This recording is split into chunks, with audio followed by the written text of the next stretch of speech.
junto nessa comunhão, trazendo em memória aquilo que Cristo fez por amor a cada um de nós. Mas existe também um cunho espiritual. Ao sentar à mesa existe algo espiritual. E é nessa visão que eu quero caminhar com você. Que o próprio Espírito de Deus, ele possa abrir a nossa visão para entendermos juntos qual a importância de sentarmos à mesa, com nossos familiares, com nossos filhos. O que há por detrás disso? O poder. Então, queridos, como nós vemos a Igreja de Cristo, quando eu falo igreja, eu falo de todas as denominações, eu não estou falando somente aqui da Ibrangel, a Batista Nova Jerusalém, mas quando nós falamos de igreja, querido, a igreja, ela tem um papel vital em nossa jornada cristã. Na igreja nós recebemos ensinamentos, né? Nós recebemos aqui vários aprendizados em cada culto, em cada conferência, em cada encontro. Nós somos ministrados pelo Senhor acerca de vários assuntos, como obediência, como fidelidade, como mordomia cristã, santidade, né? A respeito da nossa missão, do nosso chamado. Somos uma família em uma missão. Nós aprendemos em ter um compromisso pleno com o Senhor e assim vai por diante. Nesse lugar, querido, nós apreciamos momento como de louvor, de adoração e de busca de poder. Quantas ministrações ocorreram aqui, as manifestações do poder, de cura, milagres. Nós vivenciamos isso em cada célula. Situações que eram impossíveis aos olhos humanos, mas não impossível a Deus. Nós vivenciamos tantas coisas, mas algo curioso que o Instituto levantou, que nos chama a atenção. O Instituto de George Barna, né? Um instituto norte-americano chamado The Barna Group. Esse instituto, esse notável estatístico norte-americano, ele fez uma pesquisa, né? É um cara brilhante nessa área, e ele chegou à conclusão, trazendo dados relevantes para nós acerca das famílias norte-americanas.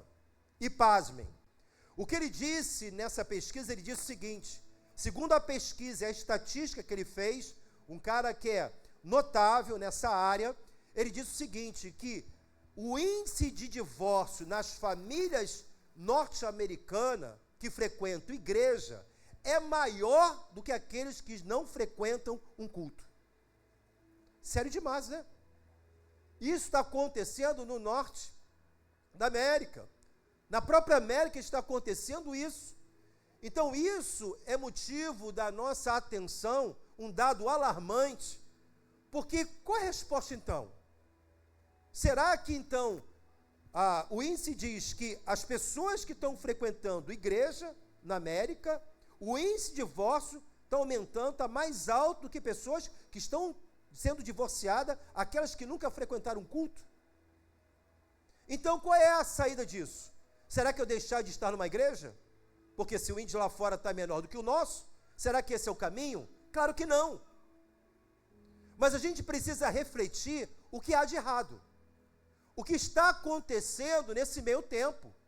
O que essas pessoas que estão realmente, talvez, como eu posso dizer, aceitando o divórcio como cristão, o que está acontecendo nesse casamento, nesse pensamento, nessa mentalidade como povo de Deus, dentro da igreja? Então, será que algo tem ficado para trás? Será que esses casais deixaram alguma coisa passar? Se a própria casa de Deus é um lugar de crescimento espiritual, que abre a nossa visão para os valores que são eternos, valores que vão construir a minha família, que vão me aperfeiçoar o meu amor, com a direção sábia de Deus, o Deus que criou a família, ele deixou um manual de instrução para que a gente possa viver muito bem. Então, o que está acontecendo? Então, a igreja, ela precisa acordar e refletir e pensar, será que estamos deixando passar alguma coisa? E, querido, o que está passando? O que realmente está passando de uma forma talvez desapercebida para muitos é o tempo de mesa. Infelizmente, querido, muitos de nós em nossa geração têm perdido a qualidade dos seus relacionamentos no meio da sua casa, na sua família.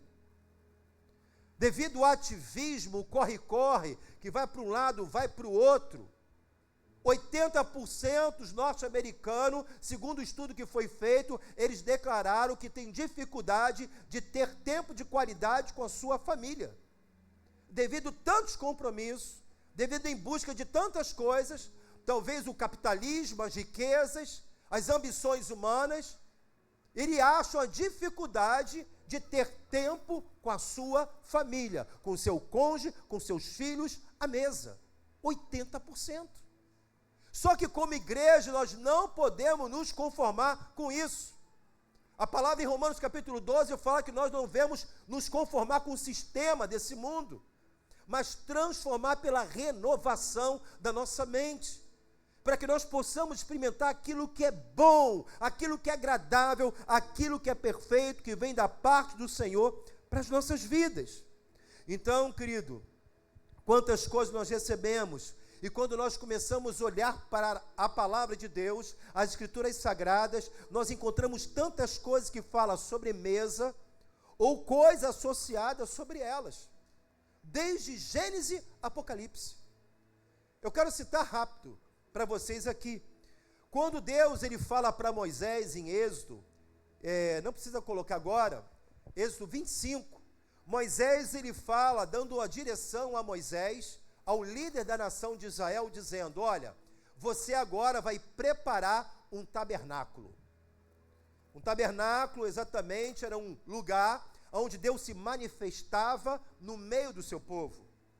E ali Deus deu uma orientação a Moisés, toda a arquitetura, todo o material, de que maneira deveria ser feito, de tantos côvados, suas medidas. E Moisés, ele fez aquilo tudo quanto Deus o pediu, e você vê que no momento Deus ele fala para Moisés fabricar uma mesa. Era um dos objetos do tabernáculo. E sobre aquela mesa havia um arranjo especial. Qual era? Os pães da presença, ou os pães da propiciação. Então, o arranjo central daquela mesa era o pão, que haveria uma representação. Nós sabemos, quando olhamos para o livro de Hebreus, capítulo 10, versículo 1, fala que a lei era a sombra dos bens futuros. Ou seja, era uma sombra. Tudo que você lê no Antigo Testamento era algo que apontava para aquilo que estava por vir, daquilo que era verdadeiro. Era somente uma sombra, uma imagem, mas não exata.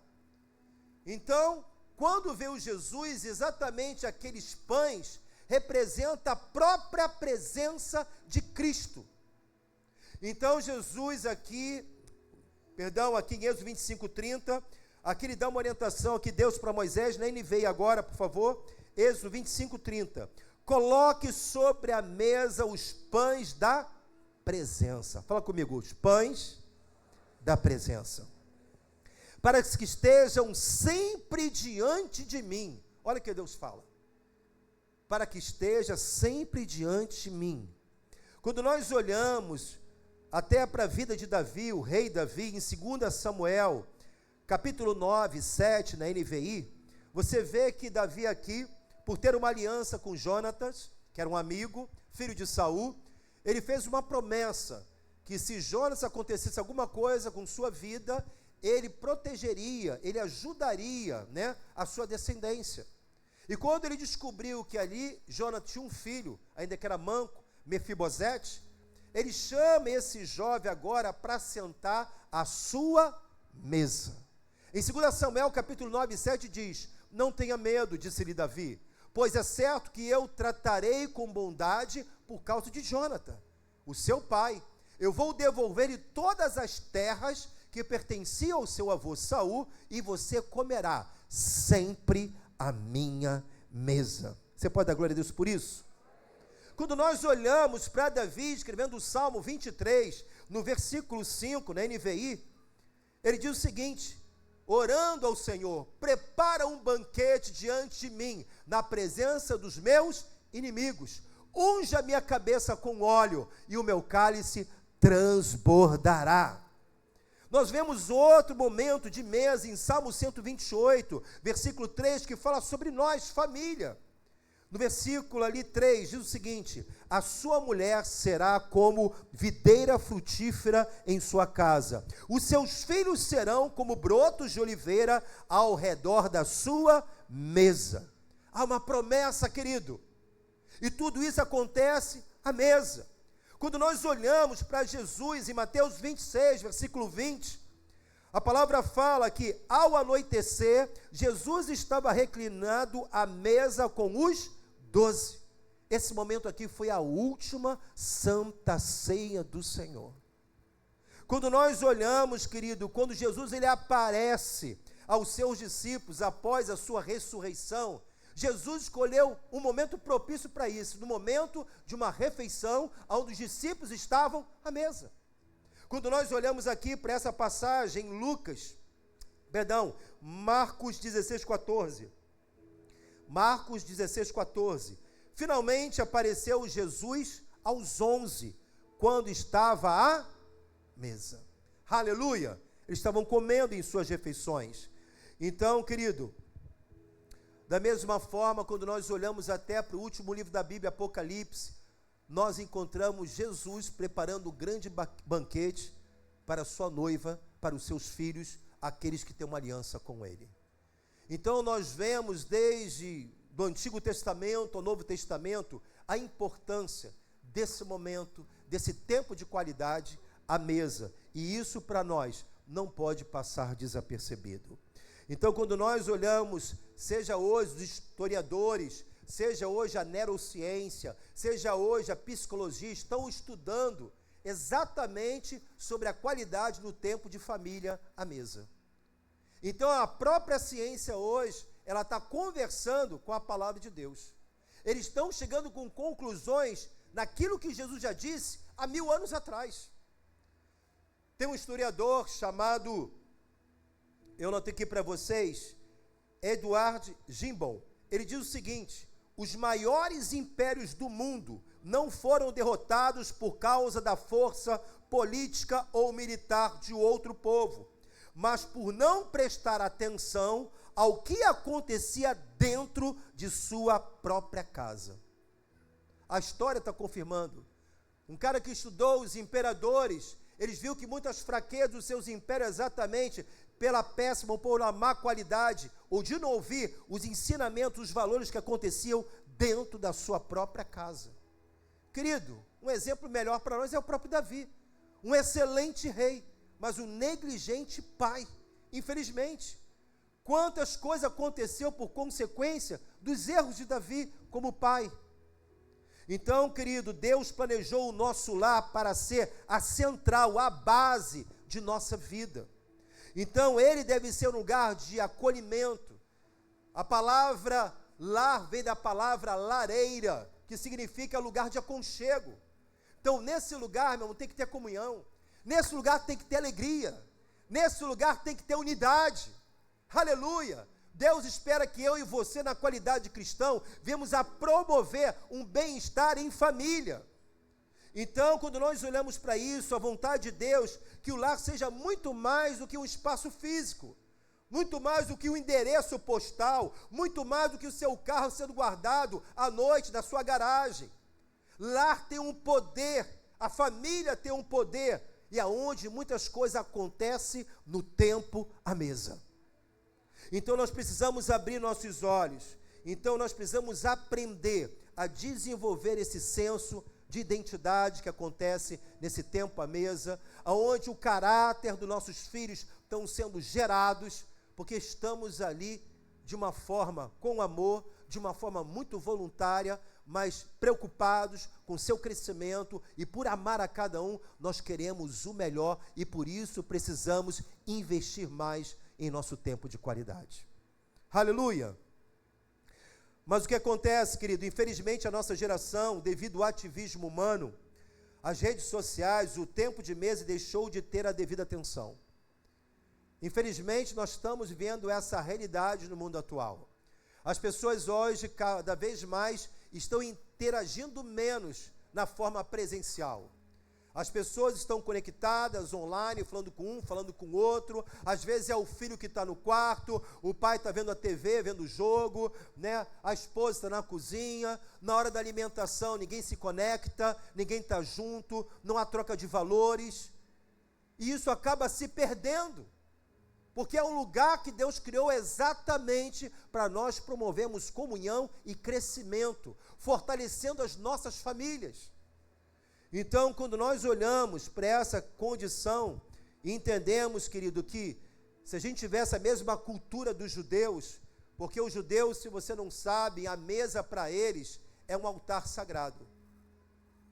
Os judeus, ele tem apreço pela mesa e o entendimento do poder que tem nesse tempo de comunhão, em sentar à mesa com o outro. Aonde todo mundo está sentado na mesma altura, olhe nos olhos, aonde devemos ter uma comunicação de uma forma positiva, como também saudável, gerando valores, interagindo um com o outro. Muitos ali vão abrir o coração, vai começar a contar suas mazelas, as suas fraquezas serão expostas, valores serão descobertos, nesse tempo chamado tempo à mesa. Coisas que muitas vezes no dia a dia nós não percebemos, devido às contas para pagar, os boletos, o ativismo, e não damos devida atenção naquilo que é primário. Então nós precisamos abrir nossos olhos espirituais. Fala para o teu irmão, se dedique ao tempo de mesa. Amém? Então, por que isso é importante? Mais um dado aí para você. Uma jornalista premiada, também escritora, Miriam Weinstein, ela escreveu o seguinte no seu livro. O livro, o tema é Surpreendente o Poder da Refeição e Família. O surpreendente poder da refeição em família, e no seu livro ela chega a uma conclusão dizendo que fazer as refeições em família, pega isso, hein? Nos torna mais forte, nos torna mais inteligentes, nos torna mais saudáveis e mais felizes.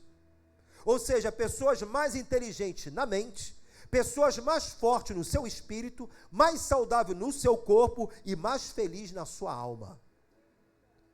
Isso aqui é estudo, irmão. Pessoas saudáveis, pessoas fortalecidas. Então, querido, há uma presença sobrenatural à mesa. Amém? Então, quando nós nos reunimos, separamos esse tempo, pelo menos lá em casa, domingo, né?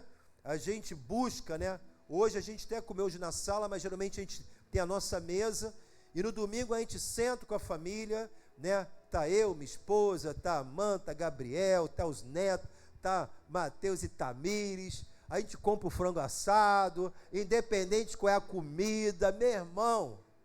E ali a gente conversa de muita coisa. Quantas coisas são expostas nesse momento? Parou para avaliar?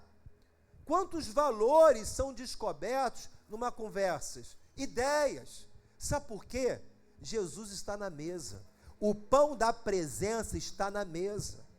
E o Senhor falou lá para Moisés, olha, prepara uma mesa para o tabernáculo. Era comparada com uma mesa de jantar, aonde o arranjo principal eram os pães da presença. Esse pão representa quem? O próprio pão vivo que desceu do céu. Ele fala, coloca esses pães para que vocês possam estar diante de mim todos os dias. Então, quando você senta à mesa na comunhão, Deus ordena a bênção na comunhão e a vida para sempre. Salmo 133, versículo 1. Deus se agrada disso. E quando nós oramos ao Senhor, no momento da alimentação, é importante ver que naquela mesa há um poder sobrenatural. Não sou eu, minha família, mas Jesus está ali. E quando você tem essa consciência espiritual, Jesus não é um visitante da sua casa, mas Ele é um membro participante da sua família. Isso é maravilhoso demais, irmão. A mesa traz cura, a mesa traz direção, a mesa traz unidade, comunhão, alegria.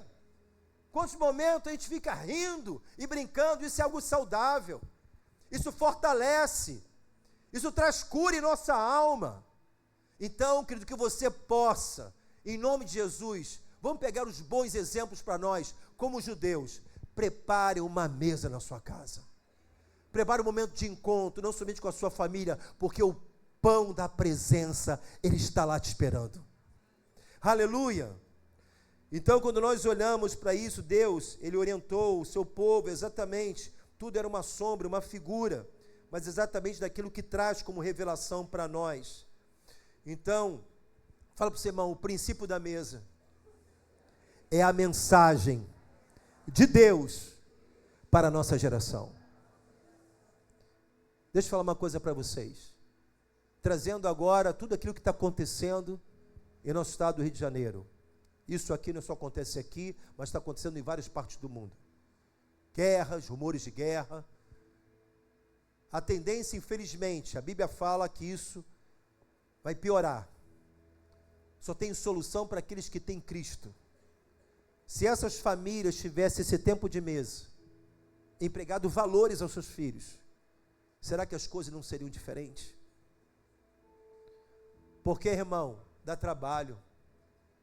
Dá trabalho você educar, dá trabalho você ensinar, dá trabalho você chamar para perto, dá trabalho corrigir.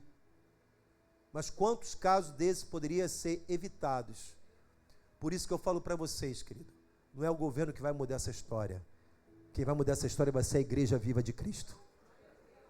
Aonde homens e mulheres estão comprometidos com o reino, entendendo que a mesa é um lugar de fortalecimento, mas também é um lugar para um cumprimento de missão, onde nós preparamos nossos filhos, para eles serem exatamente os proclamadores das boas novas de Cristo. Dali será uma geração de profetas, de homens e mulheres comprometidos com o Evangelho, e esses valores são os pais que têm que ministrar no coração dos seus filhos. A igreja somente vai te ajudar, mas o responsável da casa é você como sacerdote, e você como auxiliadora do seu marido. Então, querido, o princípio da mesa é a mensagem de Deus para a nossa geração. O que está faltando de verdade não é mais ensinamentos, não é mais, talvez, aquilo que Deus ele tem trazido de tão grande valor que para nós, que tem o seu peso, o seu valor. Mas o que está faltando realmente é tempo de qualidade dentro dos lares. Aleluia! Você olha para Jesus e você vê Jesus em tantos lugares na mesa, né? Você vê Jesus ali comendo com um publicano chamado Zaqueu, onde há conversão, amém? Tudo aconteceu à mesa. Você olha ali, Jesus entrando na casa de Marta e Maria, Lázaro, seu amigo, daqui a pouco você vê ali Maria derramando óleo, né, tão caro, unguento, sobre os pés de Jesus, um gesto de adoração. Então a mesa é adoração. Então você vê várias coisas acontecendo exatamente na história, à mesa. Você vê revelação, você vê milagres, né?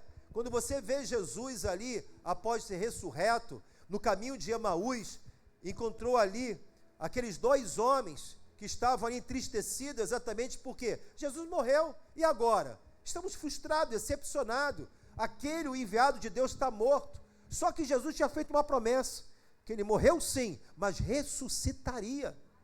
Aqueles homens estavam com seus olhos tão obscuros, que não conseguiam identificar que era Jesus que estava naquele caminho, conversando com eles.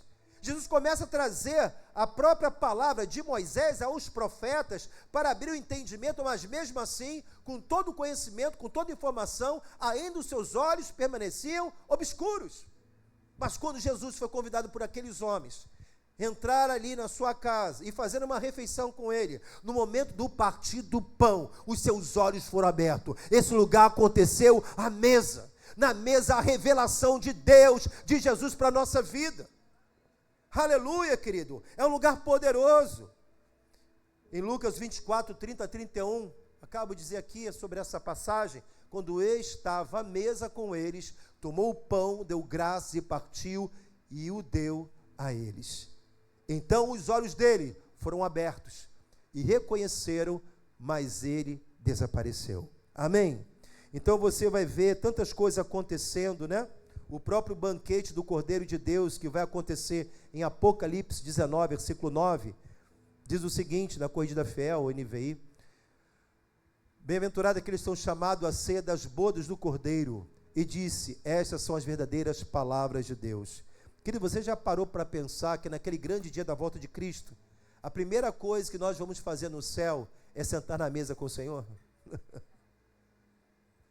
a primeira coisa que vai acontecer com cada um de nós, como filho de Deus, como noiva de Cristo, vai ser recepcionado pelo Senhor, aonde mesmo Ele preparou um banquete para nos servir, a mesa.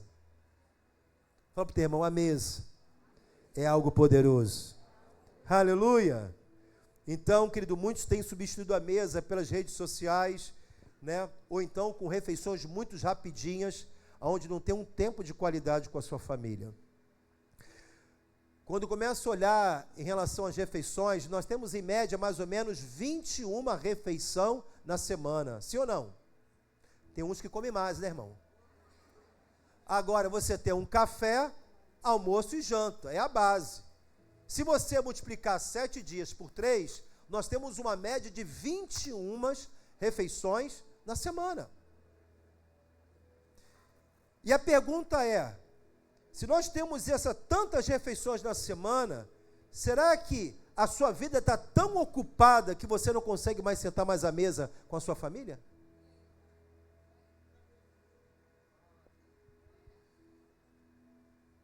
Fala para o teu irmão, o pão da presença e a sua família está te esperando lá.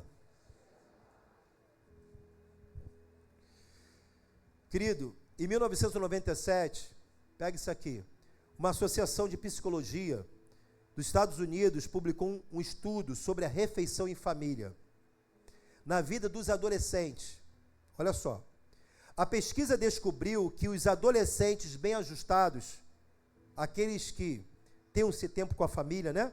Aqueles com melhor relacionamentos, eles possuem melhor relacionamentos com os amigos, ele tem mais motivação para estudar acadêmica, poucos com problemas de depressão e com drogas, jantavam com a família numa média, pelo menos 5 dias na semana.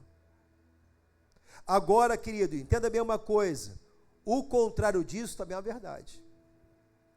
Então, eles fizeram estudos e perceberam que esses adolescentes, aqueles que tinham uma comunhão com a sua família, onde tinha um tempo de mesa, troca de valores, experiência, onde havia uma comunhão com seus pais, querido, aqui o estudo diz que eles tinham os melhores relacionamentos, mais motivações para estudar e poucos com problemas de depressão e com drogas.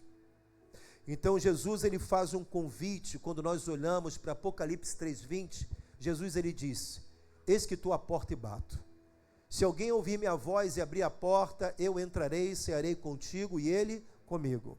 Pega isso, meu irmão. Jesus ele não quer somente entrar na sua casa, mas ele quer sentar à mesa com você.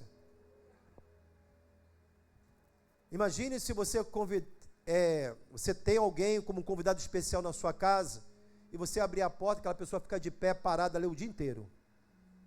Jesus, ele fala, eu quero ceiar com vocês, e que vocês venham ter o desejo de cear comigo.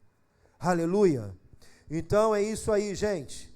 Querido, ele faz um convite a todos nós.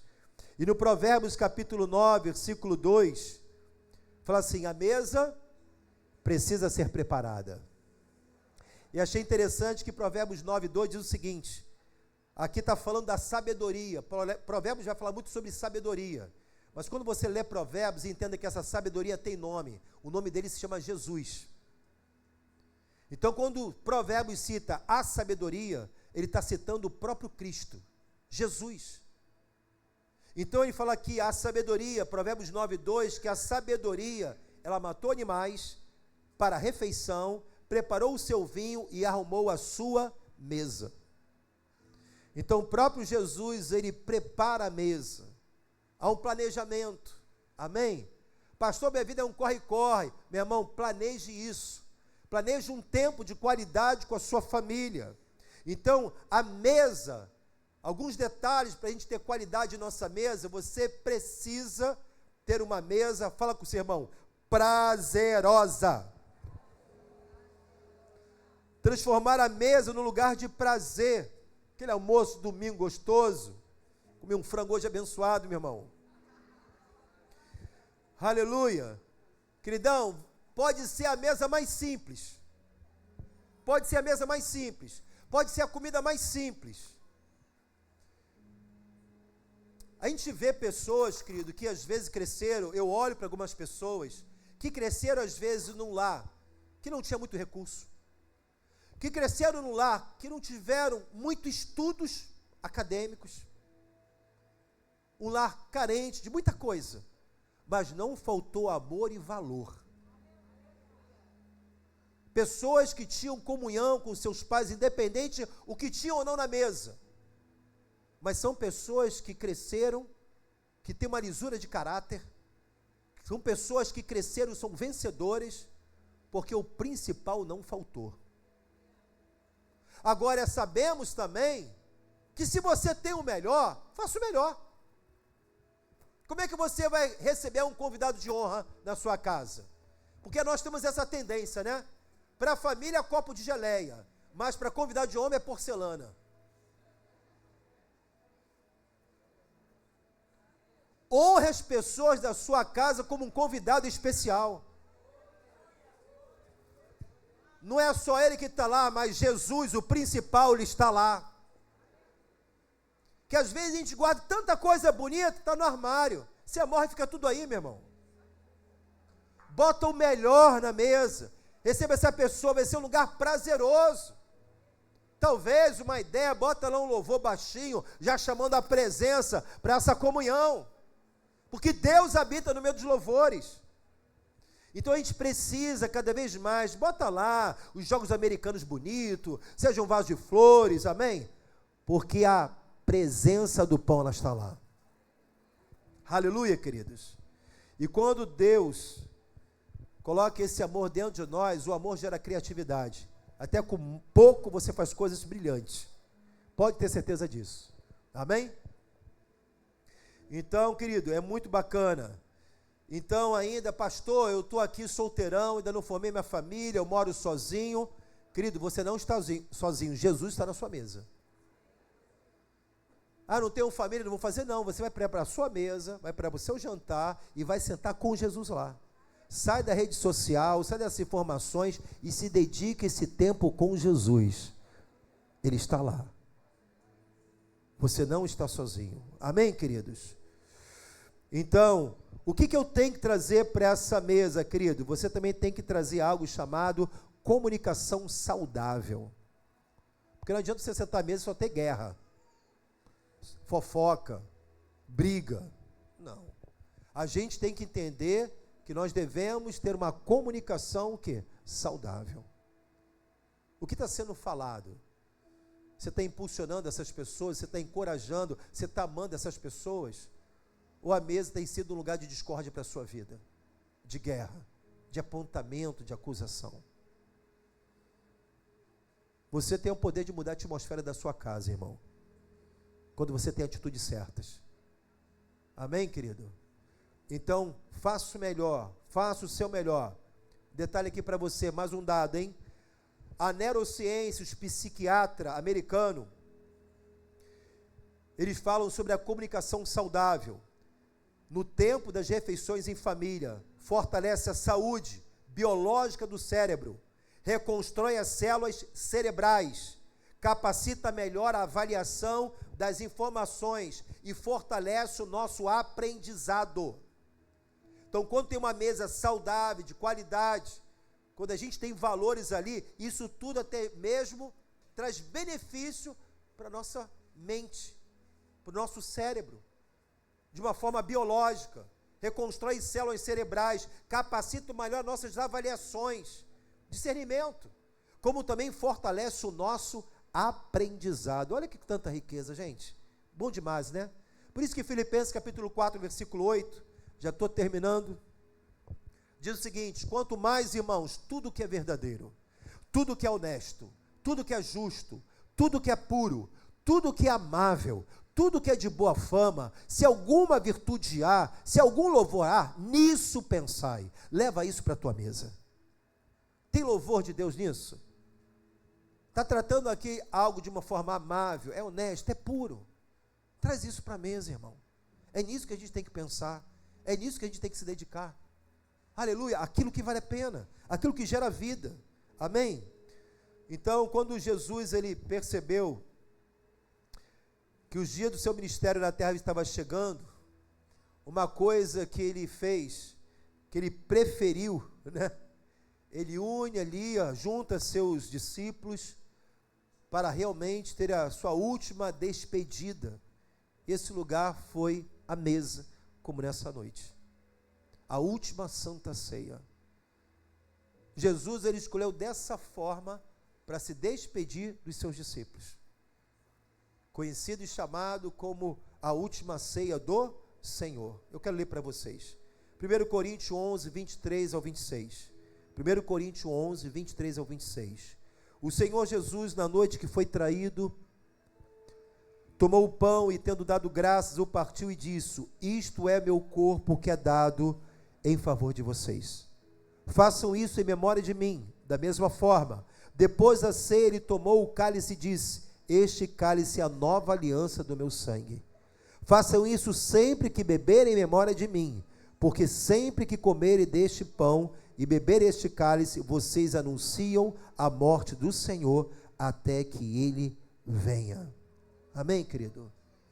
Então hoje, querido, que nós vemos a ter a certeza e a convicção que a mesa é o altar da família, seja natural, biológica, como também da nossa família espiritual. Quantos tempos temos de comunhão nas células, né? Refeição. Meu irmão, ali, eu acho que é a parte que mais o pessoal gosta ali. A palavra pode ser boa, a oração, a pessoa recebe, mas na hora do comes e bebe, irmão, é alegria, compartilhamento. Tem pessoas que não conseguem, às vezes, se abrir no compartilhamento, mas naquele momento ele vai chegar próximo de você e vai falar: poxa, essa palavra falou tanto comigo, eu estou passando esse problema, mas teve vergonha, talvez, de falar publicamente. Olha como é que a mesa traz cura, como a mesa ela traz unidade, comunhão, não é isso? E daqui a pouquinho a gente vai sentar aqui à mesa com o Senhor. Então a mesa, querido, a mesa é algo muito importante. Guarda isso, a mesa é o altar da família, tanto da sua biológica como também da família de Deus. Aleluia! E o Senhor nos orienta, querido, que essa verdade não venha ficar somente em nós, que nós começamos a colocar isso em prática, caso você ainda não tenha essa cultura na sua casa, mas que você possa nessa noite virar uma chave na sua mente e que você possa trazer valores para a sua mesa, para que você possa trazer unidade, fortalecendo a sua família para o cumprimento de uma missão, para um propósito que Deus tem na vida dos seus filhos, na sua casa. Agora, querido, fala para o teu irmão, não fique em nós. Aleluia! Fala assim, ó, pense à frente. Nós temos que passar isso adiante. E o nosso Deus ensina isso. E eu fecho a minha mensagem com essa passagem. Em Deuteronômio capítulo 6, versículo 6 ao 7. Deuteronômio 6, do 6 diz assim: estas palavras que hoje te ordeno estarão no teu coração. Ensinarás os teus filhos e delas falarás assentado à tua casa, e andando pelo caminho, e deitando-te e levantando-te. Também é só até o 7. Então Deus ele fala que isso deve perpetuar em geração em geração. Então faça o seu papel, querido. Faça o seu dever de casa. E essa mensagem ela só se torna poderosa se você compreendeu e colocar em prática na sua vida. Amém, querido? Então que não venha ser uma simples mensagem, uma teologia que você ouviu num culto somente, mas que isso possa ser o seu estilo de vida na sua casa e na sua família. Amém? Porque Deus ele ordena sua bênção em meio à comunhão. Amém? Vamos dar uma salva de palmas para Jesus, a Ele a honra, a glória.